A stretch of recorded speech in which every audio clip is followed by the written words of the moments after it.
他不是占星师，不是通灵人，更不是什么印度神童或是巴尔干半岛的盲眼龙婆。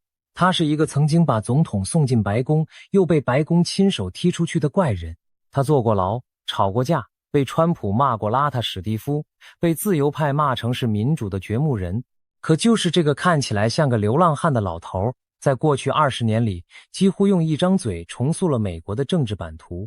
更不可思议的是，从2026年1月底开始，他在自己的播客节目里连续丢出了4个让主流媒体哈哈大笑的预言。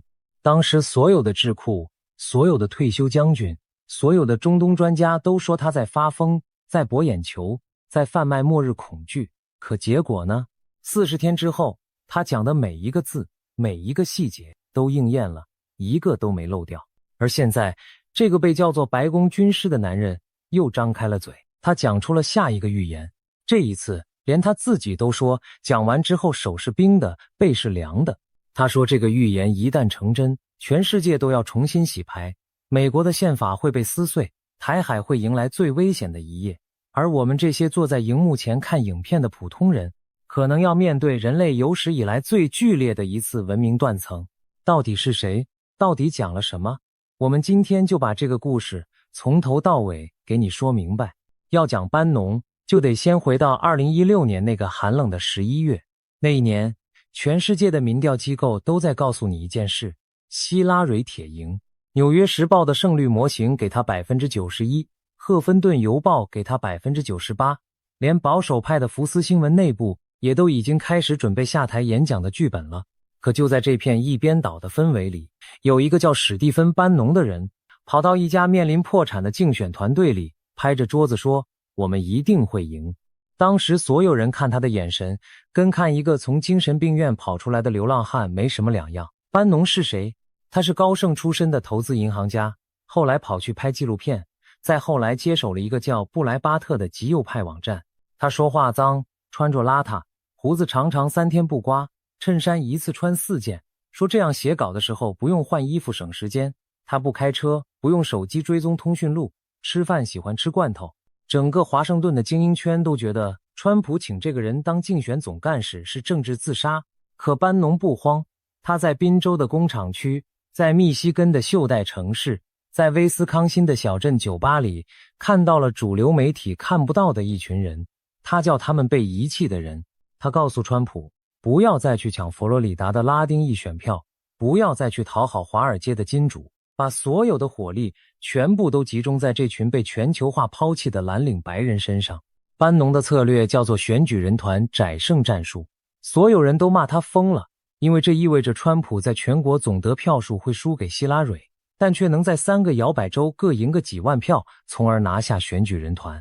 2016年11月8日，计票结果出炉，川普全国总得票输了希拉蕊将近300万票，但是在密西根赢了1万票，威斯康辛赢了2万票，宾州赢了4万票，一共7万张票，把白宫从希拉蕊手里夺了过来。事后纽约时报沮丧地写道，整个民主党被一个邋遢老头拿着计算机算赢了。从那天起，班农这个名字就被冠上了一个称号，叫做白宫军师。时代杂志甚至把他放到封面，标题写住，这是世界上第2有权力的男人吗？可这只是开始。2017年8月，班农因为跟川普女婿库许纳起冲突，被踢出白宫，但他没有沉默。他开了一个叫做战情室的播客节目，每天直播4个小时，从早上10点一直骂到下午2点，周末加场。这个节目没有电视公司愿意播，只能在右翼网络上流传。但是慢慢的，整个美国的 MAGA 运动的指挥中心从白宫西厢房搬到了班农位于华盛顿的这个小录音棚。2020年大选之后，班农因为涉及川普叫做我们建强的私人募款计划被起诉，后来又因为拒绝回应国会关于1月6日国会山庄事件的传票，被判蔑视国会罪。2024年7月1日，他正式进了康乃狄克州的一座低安全级别联邦监狱。同年10月29日，距离川普第2次当选还剩1个礼拜，他被释放。整个美国的 MAGA 运动立刻把他奉为烈士。他出狱第2天就重新开麦，战情室节目从没中断过。更让人震惊的是，这个被主流媒体封杀的老头开始展现出一种近乎诡异的预测能力。2020年大选之前，他预言民主党会用邮寄选票翻盘，当时所有人嘲笑他阴谋论。后来事实证明，宾州、乔治亚、亚利桑那的关键反转确实全都来自于邮寄选票。2022年，他预言通膨会把拜登拖死，当时的拜登民调还挺稳，结果通膨真的飙到 9%。2023年，他预言川普会用刑事案件当宣传工具反败为胜，主流媒体说他在做梦，结果川普被起诉4次以后，民调反而从 42% 飙到 49%。但真正让主流媒体闭嘴的是2025年4月底发生的那件事。当时教宗方济各刚刚过世，全世界的观察家都在预测下一任教宗会是谁。赔率最高的是意大利的帕罗林枢机跟匈牙利的鄂多枢机。而班农呢，他在皮尔斯摩根的访谈节目上丢出了一个让全场呆掉的名字。他说黑马是普雷沃斯特，这个美国芝加哥出身的枢机。所有人都笑了，因为从来没有过一个美国人能当教宗，这是梵蒂冈700年来不成文的规矩。班农自己也说，普雷沃斯特进步派立场太鲜明，他并不喜欢这个人，但他就是觉得这个人会赢。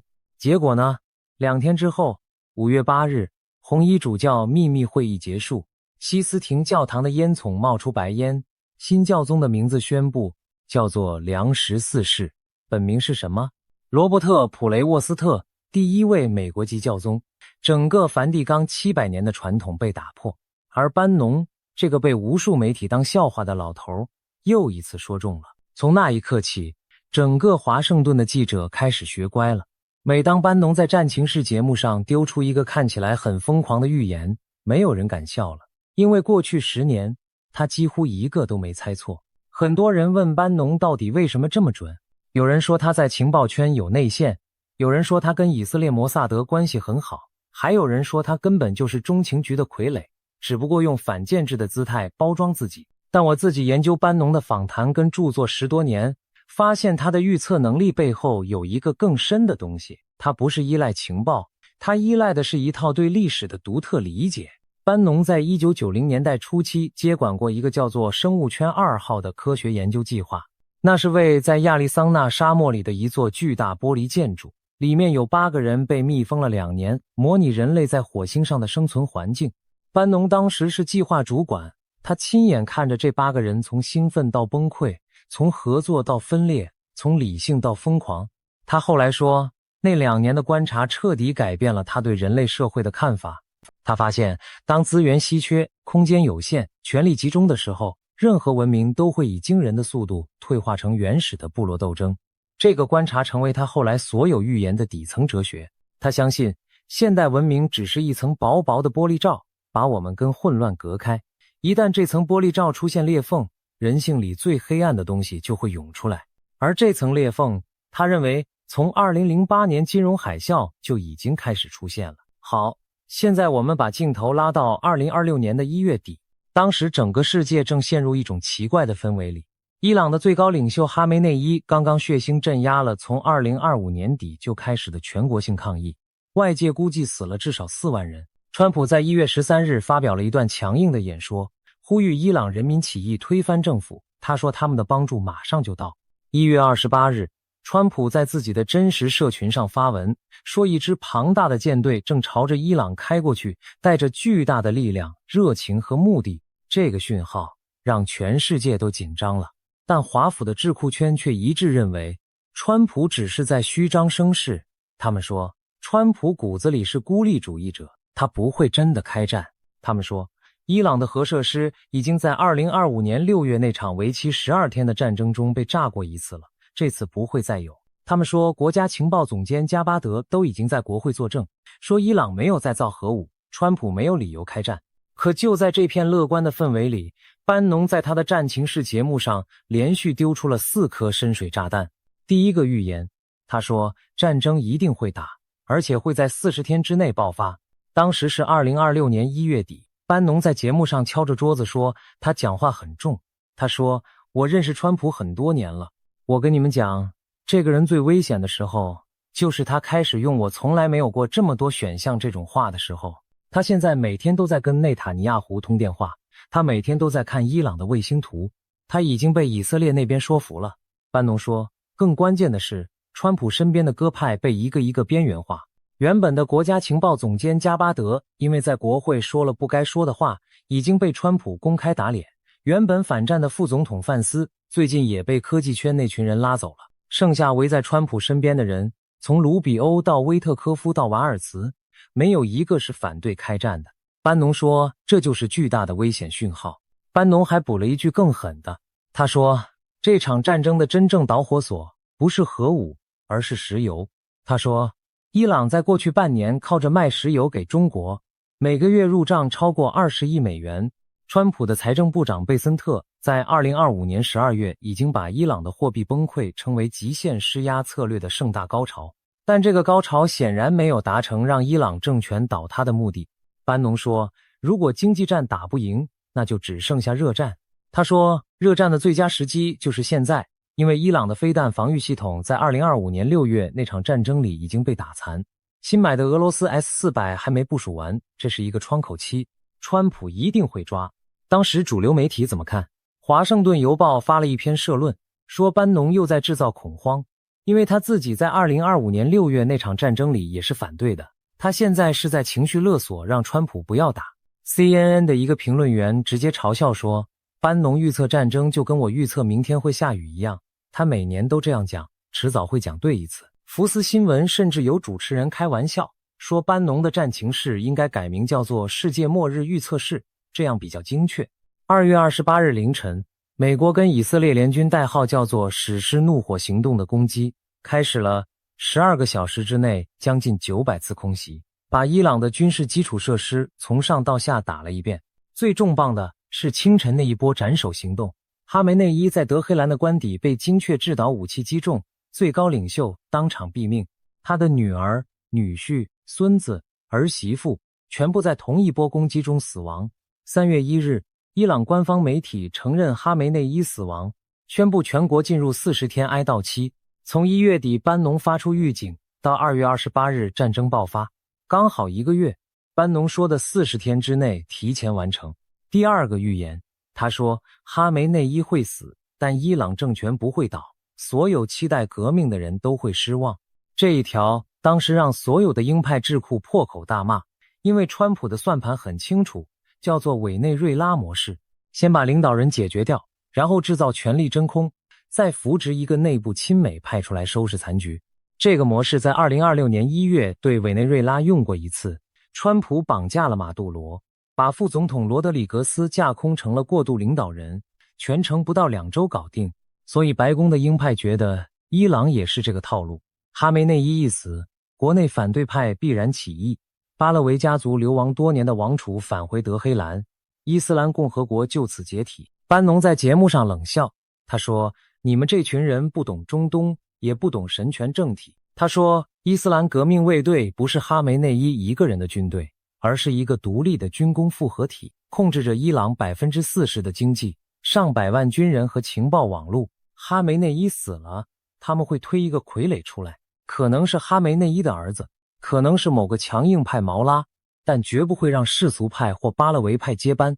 班农说，伊朗不会崩溃，会变成一个更凶猛的军事独裁。班农还预言了一件更具体的事，他说，巴勒维王储会呼吁群众上街，但是响应的人会少得可怜。为什么？因为伊朗的中产阶级记得很清楚1953年中情局推翻民选总理摩萨台的那场政变，他们不相信美国，也不相信流亡王室。班农说，伊朗人宁愿在一个自己人的烂政府底下活下去，也不愿意被一个由美国和以色列扶植上去的傀儡统治。他甚至预测巴勒维会在5天内发出历史性呼吁，但是德黑兰街头最多只有几千人响应，远不到推翻政权需要的规模。这个预言当时被新共和杂志嘲笑，说是悲观主义者的自我安慰。CNN 的中东组组长公开批评班农，说他连伊朗的权力结构都搞不清楚。兰德公司的伊朗专家甚至发了一份报告，说班农这种观点是地缘政治冷感症的典型症状。3月8日，伊朗专家会议宣布，新任最高领袖是哈梅内伊的次子穆杰塔巴，一个从来没有公开露面，也没有任何政治经验的人，被革命卫队强推上位。当时穆杰塔巴本人因为跟父亲一起被空袭击中，据说重伤昏迷。伊朗的权力从那一刻开始，事实上落到了革命卫队的军事将领手里。更扯的是，期待中的伊朗人民起义并没有发生。流亡的巴勒维王储呼吁群众上街，结果呼应的人寥寥无几。3月12日，路透社引用美国情报界3个独立来源的评估，明确表示伊朗政权没有崩溃风险，领导结构基本完整。川普自己后来也在记者会上承认，他低估了伊朗体制的韧性。国务卿卢比欧更是在3月底直接跟记者说，他们从一开始就没有把推翻政权当成目标。这跟2月底开战时白宫高声喊出的政权更替口号已经完全是两回事。班农的第2个预言再次精准命中。从2月28日哈梅内伊死亡到3月12日情报界承认政权不会倒，刚好12天。第3个预言更狠，他说伊朗会封锁荷默兹海峡，全球油价会在40天内冲破每桶100美元，欧洲会出现燃料短缺，美国加州的油价会超过每加仑5美元。这个预言是让金融圈最破防的一个，因为当时所有的能源分析师都认为伊朗不敢真的封锁荷默兹。为什么？因为这条海峡不只是别人的命脉，更是伊朗自己的命脉。伊朗 90% 的原油出口都要从这条海峡走，封锁等于断了自己的财路。高盛在1月底还发了一份报告，说海峡完全封锁的几率不到 15%。摩根士丹利更直接，他们的分析师说，伊朗只会做一些骚扰性质的攻击，类似于2019年那种无人机袭扰，不会真的关闭这条全球能源的咽喉。班农在节目上骂说，你们这群华尔街的西装笔挺先生们不懂什么叫绝望。他说，当哈梅内伊死了之后，接班的会是革命卫队，而革命卫队是一群什么人？他们是宁可玉石俱焚，也要拉一个垫背的疯子。班农说，他们会告诉全世界，要么大家一起死，要么你们乖乖坐下来谈判。封锁海峡不是他们的选项，是他们的求生本能。班农甚至给出了具体的数字预测。他说，布兰特原油会在1个月内涨到105美元，加州的油价会在3月中旬突破每加仑5美元，欧洲的天然气会出现短缺警报，壳牌石油这样的巨头会在4月之前发出公开警告。所有的数字，所有的时间点，所有的触发因素，他都点到了。当时听到这段话的人，大部分都觉得班农在做空全球经济，想借此牟利。一些金融部落格甚至写文章质疑，班农是不是已经悄悄在能源期货上下了重注。2月28日当天晚上，战争开始几小时之后，伊朗革命卫队就宣布荷默兹海峡对所有美国、以色列及其盟友的船只关闭。3月2日，IRGC 高级官员正式确认海峡封闭，威胁要击沉任何试图通过的船只。3月5日，全球船舶保险公司全面取消这条海峡的战争险。3月7日，第一艘美国邮轮路易斯 P 号在海峡中被无人机击中。油价怎么走？布兰特原油从战争爆发前的每桶72美元，3天内跳到89美元，3周内冲过100美元，到3月底已经到达105美元。班农预言的数字分毫不差。加州的油价3月第2周超过每加仑5美元，部分加油站甚至看到 5.8 美元的标价。欧洲呢？英国通膨被预估在2026年突破 5%， 创欧洲最高。德国工业界发出警告，说化工厂跟钢铁厂可能要永久停工。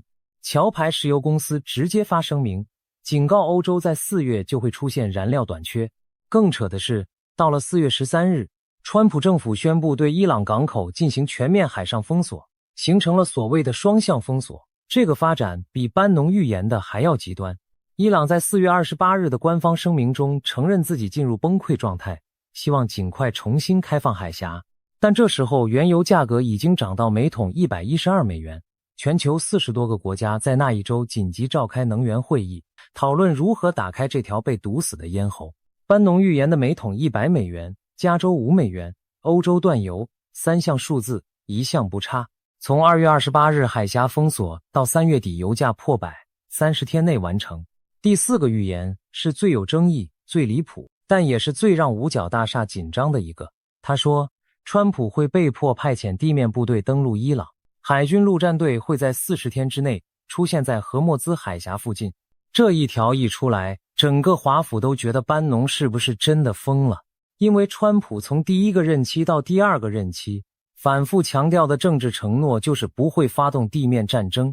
MAGA 运动的核心理念之一就是反对阿富汗、伊拉克那样的泥淖战争，让地面部队踏上波斯湾的土地，等于是政治自杀，连川普的铁粉都不会买单。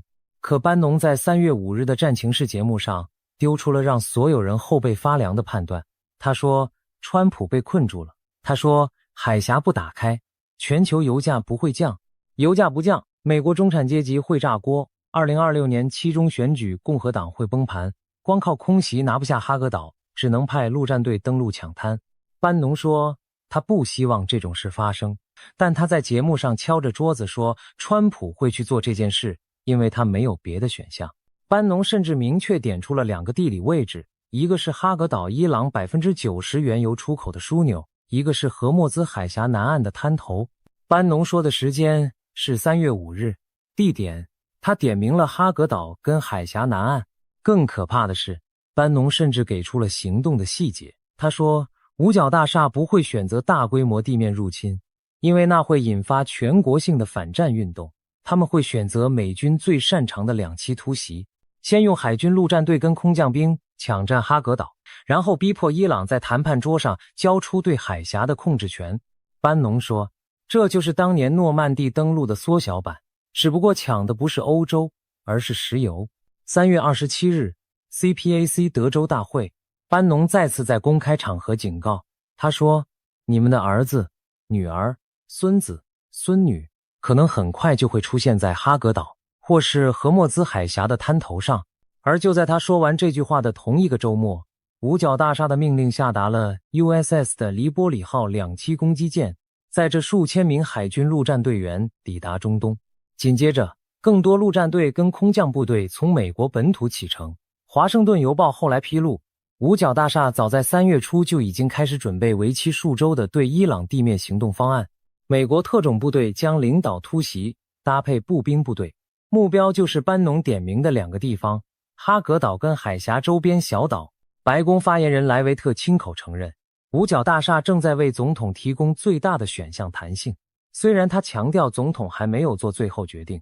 从1月底班农发出预警，到3月底海军陆战队抵达中东，刚好60天。从战争爆发2月28日算起，到陆战队登陆准备，正好是班农说的40天。4个预言：战争爆发、政权不倒、海峡封锁、地面部队，一个都没错。每一个的时间节点，每一个的细节都精准命中。这就是为什么到了4月初，整个华府的记者都不敢笑班农了。连纽约时报都发了一篇深度报道，标题叫做《白宫战情室的回归》。文章里写道，这个被主流政坛放逐的老头，似乎真的握有某种读懂这个时代的密码。他不是先知，他不需要水晶球，他只需要一个地方，能让他静静地看完这个世界正在发生的所有破碎跟重组。可就在所有人开始重新审视班农的时候，他在4月中旬的一个访谈里丢出了下一个预言，这一个比前面4个加起来都更让人发抖。访谈是英国皇家邮报的一个叫做启示录的播客，班农坐在他华盛顿的小录音棚里，喝着一杯黑咖啡，胡子3天没刮。主持人问他，史蒂夫，你接下来最担心的是什么？班农想了想，他说3件事。3件事会在2027年到2028年之间同时爆发，每一件都足以撼动世界。3件加在一起是文明等级的重置。第一件事，他说川普会以某种方式留下来。班农用的字眼是某种方式。他说第22修正案不是什么神圣不可侵犯的东西。他说他正在跟律师德肖维兹合作出版一本书，叫做《川普可以合宪地服第3任吗》。这本书会在2026年3月上架，书里面提供了好几条绕过第22修正案的法律路径。班农自己已经多次在访谈里放话说，川普2028年会继续当总统，大家最好习惯这个现实。主持人追问，那如果民主党赢了期中选举怎么办？班农冷笑说，那就让你们知道什么叫做真正的宪政危机。他说，川普已经在公开场合呼吁将投票流程国家化。他在2026年2月初已经说过，共和党应该将投票国家化，这违背了美国宪法把选举权利给各州的根本原则。班农自己更狠，他在2月4日的战情室节目上直接说，他们会派 ICE 警察包围每一个投票站。他甚至公开呼吁动用82空降师跟101空降师，依据叛乱法在全美国的投票站维持秩序。什么意思？意思是2026年11月期中选举，全美国的投票站可能会出现武装联邦警察跟空降部队。班农预言的情境是，民主党会赢下众议院，但是川普会以选举舞弊为由拒绝承认结果，动员联邦执法力量介入，引发第二波类似于2021年1月6日的危机，但这一次规模会大10倍。然后在这片混乱中，川普会以国家紧急状态为由延长执政，再以某种法律权势为基础，让自己在2028年大选里再次出现在选票上。班农在访谈里用了一句话，让主持人当场呆掉。他说，川普不只是一个人，他是一个天意的载具，是神圣天命的工具。班农说这句话的时候表情很认真。他说，这个男人100年才出一个，我们现在运气很好，刚好抓到他，我们不能让宪法的字面意义把这个机会关掉。班农还提到一个让宪法学者集体跳脚的细节。他说，川普可能会以副总统候选人的身份搭档副总统范斯重返白宫，如果范斯当选，川普就以副总统身份复职，然后范斯在某个时间点辞职，川普依据宪法规定以副总统身份接任总统。班农说，这个操作完全合宪，因为第22修正案只规定了被选上总统不能超过2次，没有规定不能透过继任当总统。班农说，他不在乎你们觉得这是不是违反精神，这就是法律字面允许的事情。第二件事更可怕，他说，跟中国的摊牌会在2027年到2028年之间。班农过去10年是美国国会山庄上骂中共最凶的那一个，但他这次的判断跳脱了过去那种反共大合唱的调调。他说，川普现在表面上对北京客客气气，是因为他知道伊朗战争已经把美国的军事注意力跟石油储备全部抽干了。班农说，川普不想跟中国发生热战，他想用尊重的姿态来换取一个某种程度的谅解，但是这个谅解只能撑到2027年。为什么是2027年？班农指出，2027年中共要开21大，习近平要在这次大会上巩固他的第4个任期。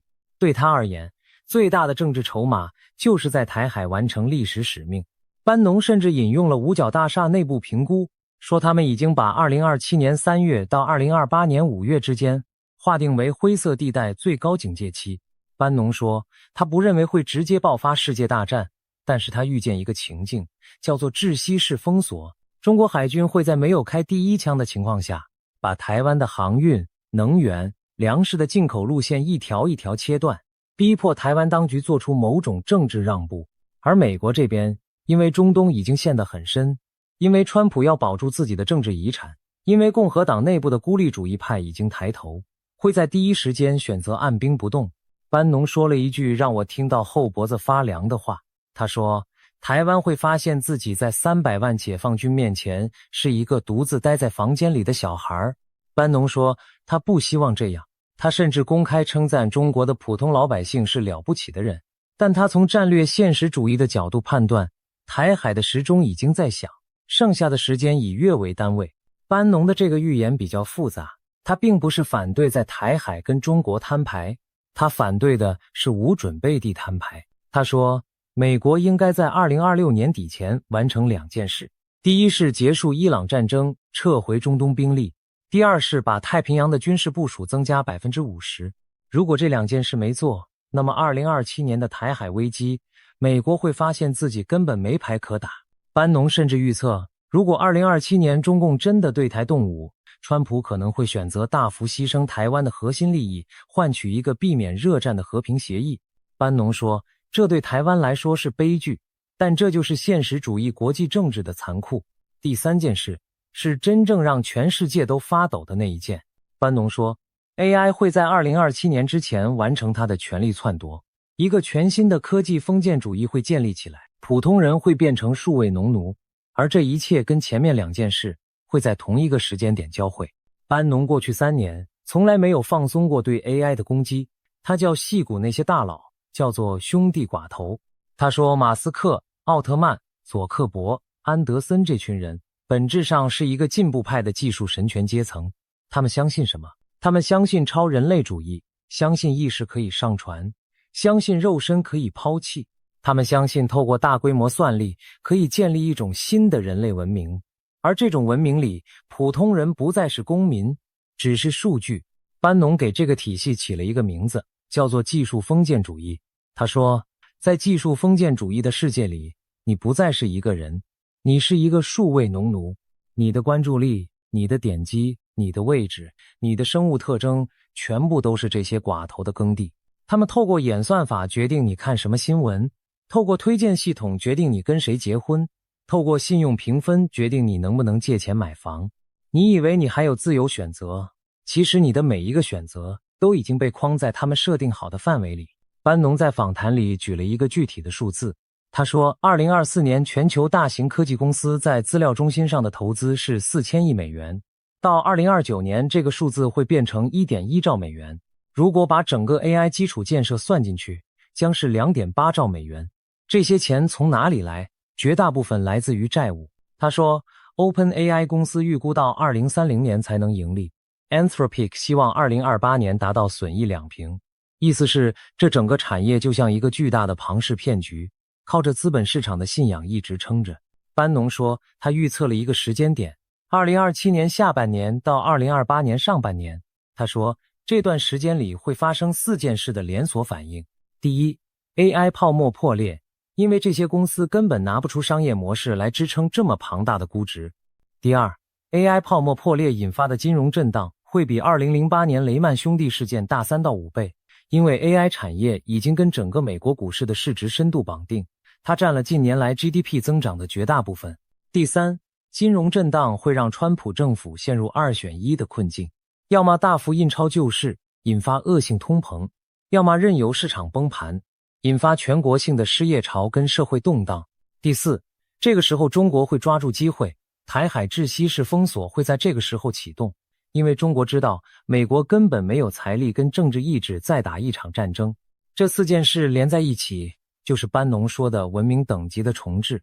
班农还预言了一个更恐怖的刺激效应。他说，当 AI 泡沫破裂的时候，那些科技寡头不会乖乖让自己破产，他们会做2件事。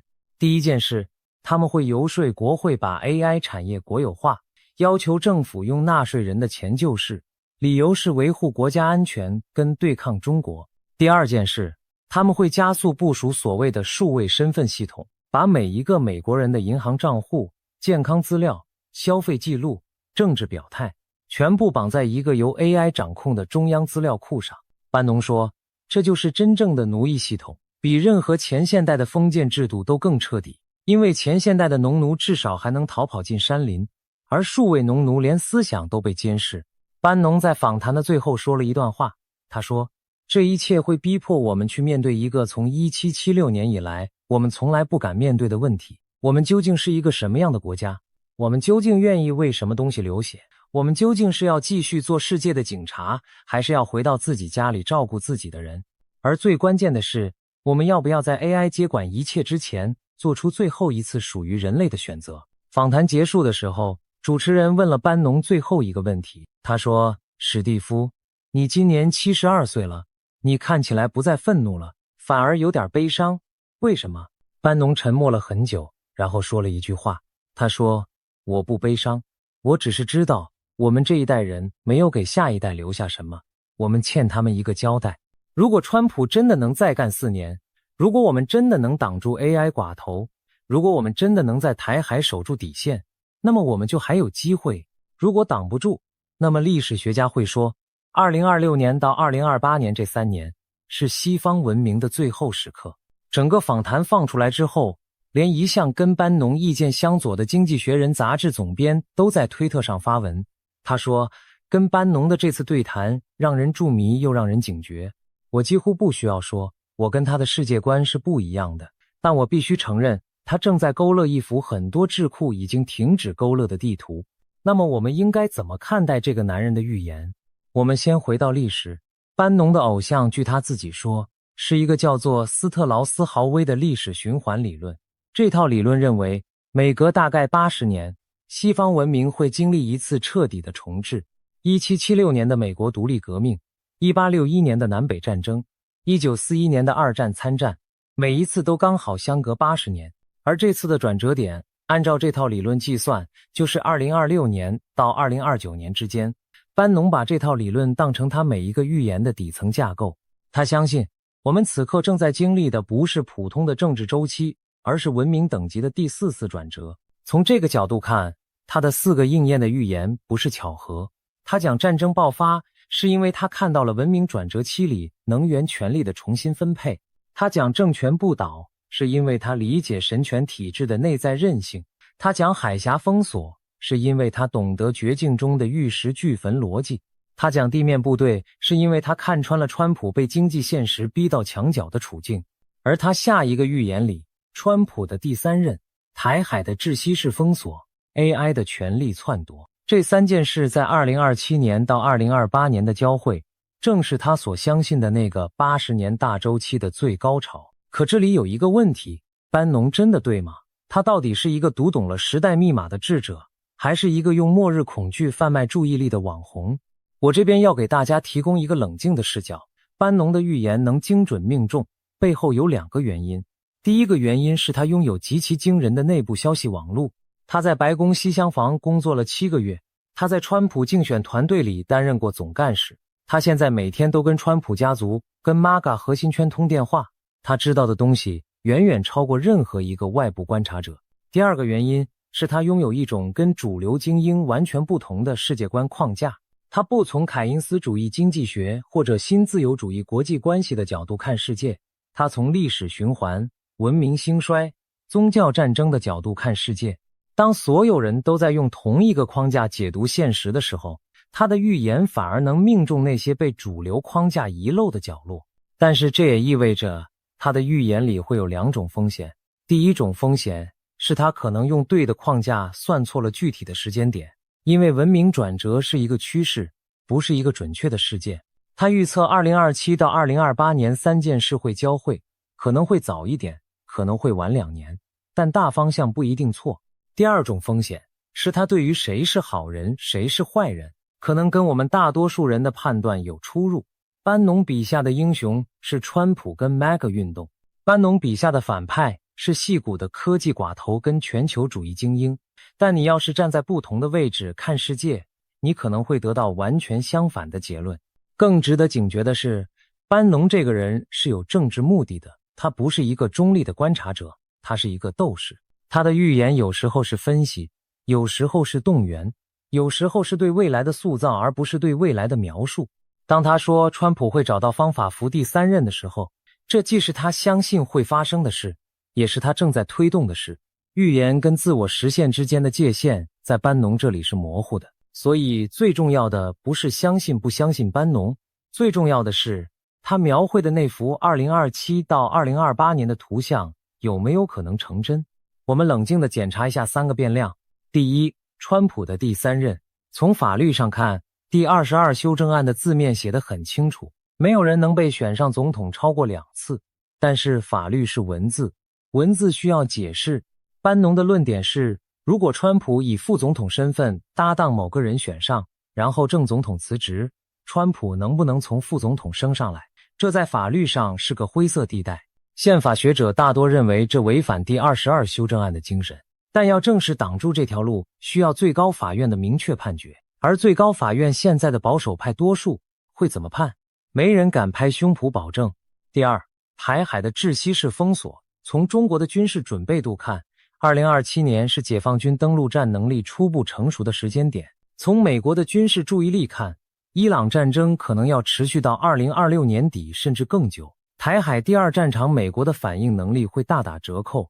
从台湾自己的角度看，这几年的能源储备跟粮食储备已经有改善，但面对长期封锁依然不堪一击。窒息式封锁不是科幻，是已经被多家智库列入兵推前3高几率的情境。第三 ，AI 泡沫的破裂，这个其实连华尔街主流分析师都已经开始警告，摩根大通、贝莱德、史汀生中心都在2026年初发布过警告，说 AI 产业的估值已经到达历史性的危险区。OpenAI、Anthropic 这些公司的盈利时间表越来越远，而资本支出越来越大。如果其中任何一家开始出现裂缝，整个产业可能会像2000年的网络泡沫那样崩盘。把这三个变量放在一起，班农描绘的剧本不是不可能，它甚至比很多主流预测更接近一个合理的最坏情境。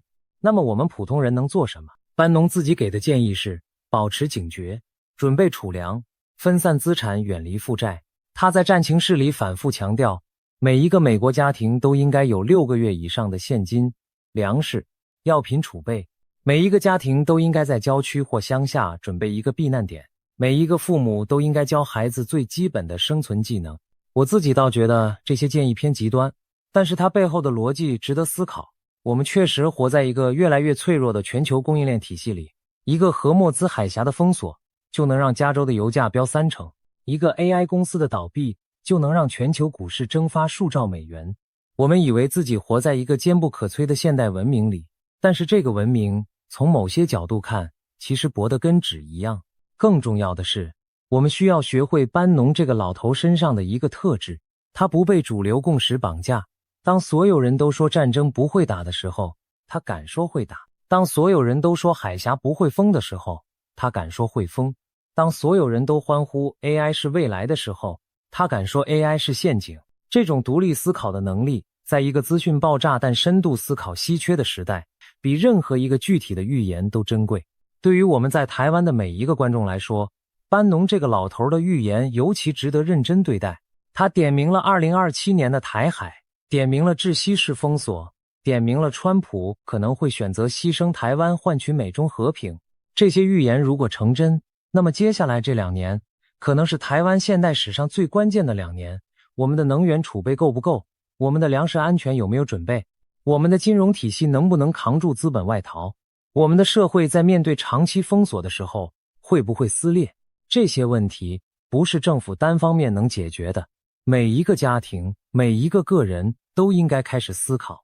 我特别想提醒一点，班农讲台海的时候，他用的词不是入侵，不是登陆战，而是窒息式封锁。这个词是有意义的，它意味着解放军可能不会发动传统意义上的战争，他们会用海警船、用商船、用海上民兵，用看起来不像军事行动的军事行动，把台湾的对外通道一条条剪断。这种方式有2个可怕的效果。第一个效果是国际社会很难认定这是侵略，因此美国很难依据台湾关系法或者其他正式条约介入。第2个效果是台湾内部会被持续的不确定性折磨，粮食涨价、能源短缺、金融恐慌，这些事情会在没有一声枪响的情况下一点一点摧毁社会凝聚力。班农说，这就是现代战争最残酷的形式，没有英雄，没有战场，只有慢性窒息。而对于我们在台湾的观众，这意味着什么？意味着我们不能只指望军队，不能只指望政府，不能只指望美国的航母。我们得思考，如果有一天超市的货架空了，我家还有没有半个月的米？如果有一天加油站排队，我能不能撑过下一个月？如果有一天网络被切断，我跟家人怎么联系？这些问题在和平年代听起来像妄想，但在班农勾勒的2027年情境里是必修课。最后，我想留一个问题给大家。班农说过一句话，他说川普是一个天意的载具。他说这句话的时候，所有自由派媒体都在嘲笑他迷信。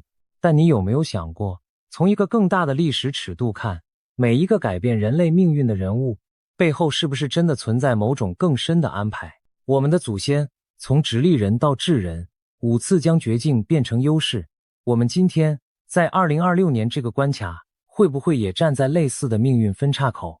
班农的4个预言应验了，第5个预言才刚刚开始展开，它会应验吗？